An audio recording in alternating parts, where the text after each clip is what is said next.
जय माता दी। स्वागत है आप सभी का एक बार फिर से। दोस्तों, अगर आप अपनी लाइफ में कुछ नया सीखना चाहते हैं तो चैनल को सब्सक्राइब कर बेल आइकन को जरूर दबाएं। दोस्तों, नवरात्रि में माता रानी की पूजा से भी अधिक महत्व होता है कन्या पूजन का। देवी भागवत पुराण के अनुसार माता रानी व्रत और पूजन से इतनी प्रसन्न नहीं होती जितना कि कन्या पूजन से होती हैं। इसलिए नवरात्रि के पावन पर्व में माता रानी की कृपा प्राप्त करने के लिए कन्या पूजन अवश्य ही करें। शास्त्रों के अनुसार जो भक्त नवरात्रि के दौरान कन्या पूजन करते हैं उन्हें माता रानी की असीम कृपा प्राप्त होती है। माता रानी अपने उन सभी भक्तों के सभी कष्ट दुख दरिद्रता का नाश कर देती हैं और मनचाहा वरदान प्रदान करती हैं। कन्या पूजन करने से ही नवरात्र व्रत और पूजन का पूर्ण फल प्राप्त होता है। नवरात्र के दौरान कन्या पूजन का बड़ा महत्व होता है। 9 कन्याओं को 9 देवियों के प्रतिबिंब के रूप में पूजने के बाद ही भक्तों का नवरात्र व्रत पूरे होते हैं। अपने सामर्थ्य के अनुसार उन्हें भोग लगाकर दक्षिणा देने मात्र से ही माँ दुर्गा प्रसन्न हो जाती हैं और भक्तों को उनका मनचाहा वरदान देती हैं।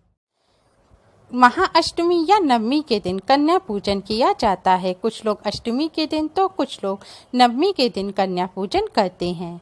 परिवार की रीति के अनुसार अष्टमी या नवमी के दिन कन्या पूजन किया जा सकता है।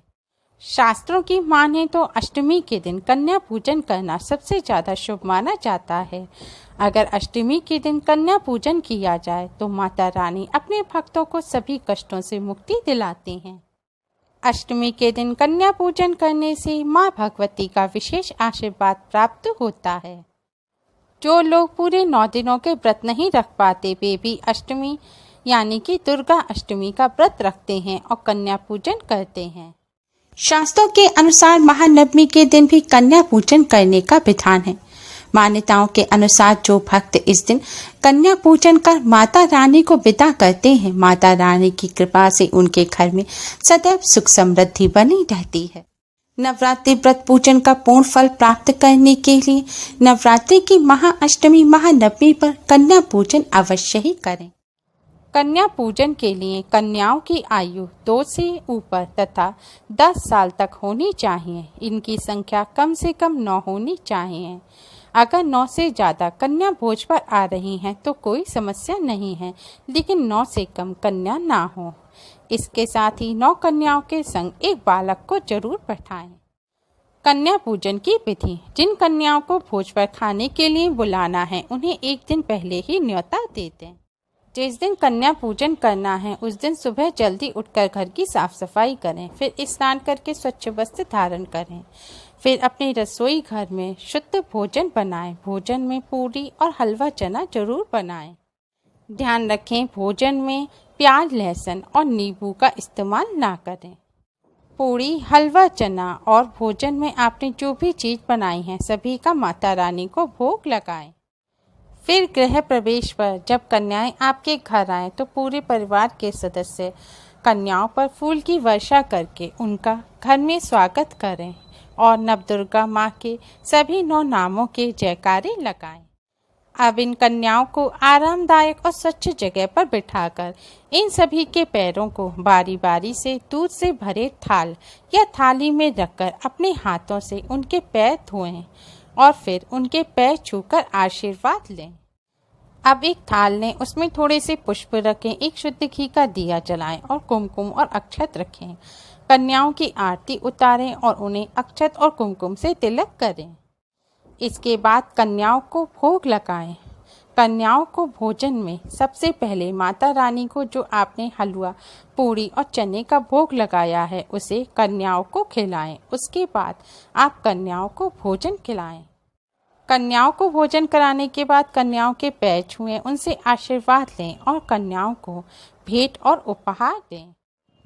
कन्याओं को उपहार में ऐसी वस्तुएं दें जो कन्याओं के काम में आएं। आप कन्याओं को पढ़ाई की चीज़ें भी दे सकते हैं। कन्याओं को विदा करते समय रुपए जरूर दें। कन्याओं के साथ आपने जो बालक को आमंत्रित किया है उसकी भी कन्याओं के संग इसी तरह पूजा करें उस बालक को बटुक भैरव का रूप माना जाता है। बटुक भैरव का रूप मानकर आप बालक की भी इसी तरह पूजा करें और बालक को भी उपहार और भेंट दें। इसके बाद कन्याओं के पैर छूकर उन्हें विदा करें। दोस्तों, नवरात्र में व्रत का पारण कब करें, इसे लेकर बहुत कन्फ्यूज़न रहता है।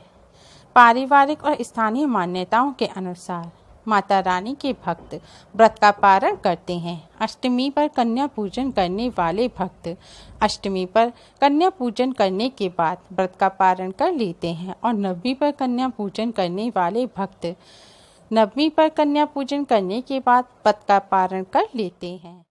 लेकिन शास्त्रों के अनुसार जो भक्त नवरात्र में 9 दिनों के व्रत रख रहे हैं, उन्हें व्रत का पारण दशमी के दिन करना चाहिए। दशमी के दिन सुबह उठकर स्नान करके माता रानी की पूजा करने के बाद ही व्रत का पारण करना चाहिए। व्रत का पारण करने के लिए बिना प्याज लहसुन का सात्विक भोजन ही ग्रहण करें। दोस्तों, नवरात्रि का पर्व कन्या पूजन के बिना अधूरा रहता है। 9 कन्याओं को माता रानी के 9 स्वरूपों का प्रतीक मानकर उनका पूजन किया जाता है और भोजन कराया जाता है। इसलिए कन्या पूजन करते समय कुछ बातों का विशेष ध्यान रखें। कन्या पूजन करते समय जिन महिलाओं को पीरियड हो, उन्हें वहां पर नहीं आना चाहिए, यानी कि उन महिलाओं को ना तो कन्याओं का पूजन करना चाहिए और ना ही कन्याओं को भोजन कराना चाहिए। इतना ध्यान रखना चाहिए कि जहाँ पर कन्या बैठी हो, आप उस स्थान पर भी ना जाएं, क्योंकि इस समय यह कन्याएं माता रानी का स्वरूप है।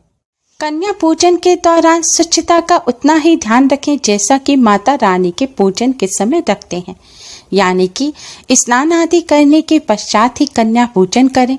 कन्या पूजन करते समय तम्बाकू वगैरह भी ना खाएं। कन्या पूजन करने के लिए कन्याओं को साफ स्थान पर बिठाएं और साफ बर्तनों में ही कन्याओं को भोजन कराएं। भगवान को भोग लगाने से पहले जैसे कुछ भी खाना नहीं चाहिए, उसी तरह कन्या पूजन से पहले यानी कि कन्याओं को भोजन कराने से पहले भी कुछ भी ना खाएं। कन्या पूजन करते समय चमड़े की चीजें जैसे कि चमड़े की बेल्ट, चमड़े के पर्स वगैरह अपने पास ना रखें। कन्या पूजन करने के स्थान से दूर आप कन्याओं की चप्पलें उतरवाएं। वहीं पर चप्पल ना उतरवाएं, उस स्थान को एकदम साफ रखें। कन्या पूजन करते समय इन सभी बातों का विशेष ध्यान रखें। माता रानी के सच्चे भक्त वीडियो को लाइक कर चैनल को सब्सक्राइब जरूर करें और कमेंट बॉक्स में जय माता दी जरूर लिखें। माता रानी की कृपा प्राप्त करने के लिए नवरात्रि की महाअष्टमी या महानवमी के दिन कन्या को भेंट अवश्य ही देनी चाहिए। कन्या को माँ का स्वरूप माना जाता है, इसलिए इस दिन कन्या को माता रानी का स्वरूप मानकर लाल रंग की चुनरी अवश्य ही भेंट में देनी चाहिए। ऐसा करने से माँ अति शीघ्र ही प्रसन्न हो जाती हैं, क्योंकि लाल रंग की चुनरी जिस पर गोटा लगा होता है वह माता रानी को अत्यधिक प्रिय है। इसलिए माँ का स्वरूप मानकर कन्या को लाल रंग की चुनरी अवश्य ही अर्पित करनी चाहिए। अगर चुनरी अर्पित ना कर सके तो आप श्रृंगार का कोई सामान भी कन्या को अर्पित कर सकते हैं, लेकिन ऐसा ही श्रृंगार का सामान कन्याओं को अर्पित करें जो उनके इस्तेमाल में आए। जैसे कि श्रृंगार के सामान में सिंदूर भी आता है, लेकिन कन्याएं वह इस्तेमाल नहीं कर सकती। इसलिए श्रृंगार का ऐसा सामान जैसे कि चूड़ी है, नेल पेंट है या कोई ज्वेलरी है, इस तरह की चीजें आप कन्या को अर्पित करें जिससे वह इसका इस्तेमाल कर सके। आज के दिन लाल और हरे रंग की चूड़ी कन्या को अर्पित करनी चाहिए। ऐसा करने से दुर्भाग्य सौभाग्य में बदल जाता है। माता रानी की कृपा से किस्मत साथ देने लग जाती है और सोई हुई किस्मत भी जाग जाती है, जिससे हर क्षेत्र में सफलता मिलने लग जाती है। कहते हैं कन्याओं को दी गई भेंट माँ स्वीकार करती हैं, इसलिए कन्याओं को भेंट अवश्य ही देनी चाहिए। मान्यता है नवरात्रि की महाअष्टमी महानवमी पर कन्या को भेंट अर्पित करने से घर में माँ लक्ष्मी का वास होता है और धन की कोई कमी नहीं रहती। अगर आपको हमारी ये वीडियो पसंद आई हो तो वीडियो को लाइक कर अपने फ्रेंड्स के साथ शेयर जरूर करें और यूजफुल वीडियोस के लिए चैनल को सब्सक्राइब कर बेल आइकन को जरूर दबाएं थैंक्स फॉर वॉचिंग। जय माता दी।